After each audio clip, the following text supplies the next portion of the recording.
कक्षा 12 हिंदी साहित्य की पाठ्य पुस्तक अंतराल के जिस पाठ को इस वीडियो के माध्यम से समझाया जाएगा उसका नाम है अपना मालवा। यह पाठ प्रभास जोशी के द्वारा लिखा गया तथा उन्होंने जनसत्ता अखबार के स्तंभ कागज कार्य में स्तंभ के रूप में इसको लिखा था तथा इस पाठ के माध्यम से उन्होंने मालवा क्षेत्र की समृद्धि का वर्णन करने के साथ अमेरिका और यूरोप में खाऊ और उजाड़ू सभ्यता के प्रचार प्रसार के कारण होने वाले वातावरण परिवर्तन की समस्याओं को इस पाठ के माध्यम से बताने का प्रयास किया है। उनकी यात्रा शुरू होती है, वो रेलगाड़ी में बैठकर अपनी पत्नी के साथ मालवा क्षेत्र रवाना होने जा रहे हैं। कई वर्षों बाद मालवा में अच्छी बारिश हुई है और जिस समय ये यात्रा कर रहे हैं नवरात्र का समय है, घट स्थापना की जा रही है। औरतों के द्वारा गोबर से आंगन को लिपा जा रहा है। माना जी के ओटले पर रंगोली सजाई जा रही है। ज्वार बाजरे सोयाबीन की फसलें लहला रही है, परंतु अधिक वर्षा होने के कारण सोयाबीन की फसल कई जगह गल भी गई है, परंतु लोगों को गेहूं और चने की आगामी फसलों के अच्छे होने की संभावना है। उनकी यात्रा अगले पड़ाव में नागदा रेलवे स्टेशन पहुंचती है, जहां पर वे मीणा जी की दुकान पर फीकी चाय और भुजिया पीते हैं, खाते हैं तथा वहां के समाचार प्राप्त करते हैं। तब मीणा जी उन्हें मालवा में अच्छी बारिश होने का समाचार देते हैं।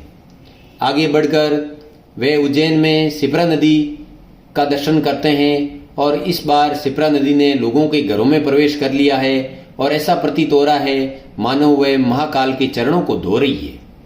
मालवा का आंगन है उज्जैन देवास होते हुए इंदौर पहुंचना और अंत में लेखक अपनी पत्नी के साथ इंदौर पहुंच जाते हैं और वहां पर वो नर्मदा नदी के दर्शन करते हैं।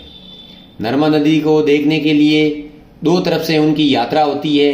पहले वो ओंकारेश्वर की ओर से जाते हैं, जहां पर राक्षसी बांध बना होने के बाद भी नर्मदा नदी में पानी का बहाव तेज दिखाई देता है। दूसरी ओर वे नेमावर के पास बजवाड़ा जाते हैं, जहां नर्मदा नदी शांत बह रही है।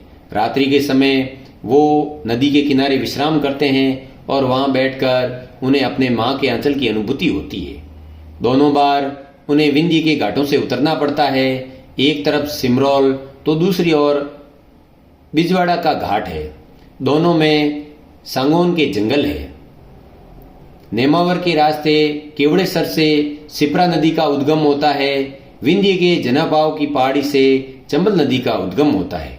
इस बार अधिक वर्षा होने के कारण चंबल नदी के यशवंत सागर तथा गांधी सागर बांध के फाटकों को खोलना पड़ा और इसके कारण यहाँ पर साइफन और झरनों का दृश्य उपस्थित हुआ।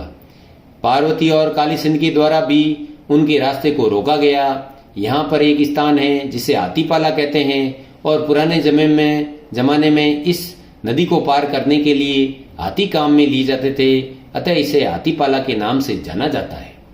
इस प्रकार के वर्षा के मौसम को और चारों तरफ की हरियाली को देखकर कवि को मालवा की पुरानी स्मृतियां याद हुई कि मालव धरती गहन गंभीर, डगडग रोटी पग पग नीर। मालवा का ये जो वैभव है, इसका प्रमुख कारण यहाँ के राजाओं विक्रमादित्य, भोज, मुंज आदि के द्वारा जल संरक्षण के उपायों को अपनाना है।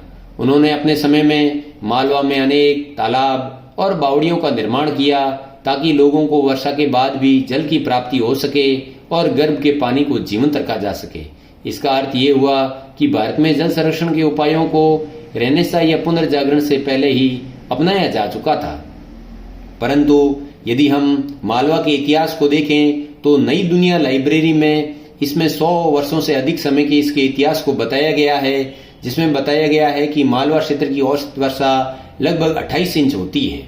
1899 ईस्वी में, जिसे हम 56 के काल के नाम से जानते हैं, यहाँ सबसे कम 16 इंच बारिश हुई और सर्वाधिक वर्षा 1973 ईस्वी में 77 इंच हुई। इस प्रकार हम देखते हैं कि मालवा में पुराने समय में अच्छी बारिश होती थी, परंतु वर्तमान समय में अमेरिका और यूरोप की खाऊ उजाड़ू संस्कृति के कारण प्रकृति में कार्बन डाइऑक्साइड की मात्रा बढ़ रही है, जिससे पर्यावरण का तापमान बढ़ गया है और इसके कारण अनेक वातावरण परिवर्तन हो रहे हैं। ग्लेशियर पिघलने लग गए हैं। जिन स्थानों पर बाढ़ आती थी वहां सूखा पड़ने लग गया है और सूखा वाले स्थानों पर बाढ़ आने लग गई है। यही कारण है कि इसके सार्वभौमिक प्रभाव से मालवा भी अछूता नहीं रहा और आज मालवा में भी बरसात कम होती है। और जो नदियां यहाँ सदा निरा हुआ करती थी, 12 महीने तक जिन नदियों में पानी बहा करता था, अब केवल वर्षा के मौसम में ही यहाँ नदियां बहती है और बाकी 8 महीनों में यह बस्ती के नाले का भार ढोती है।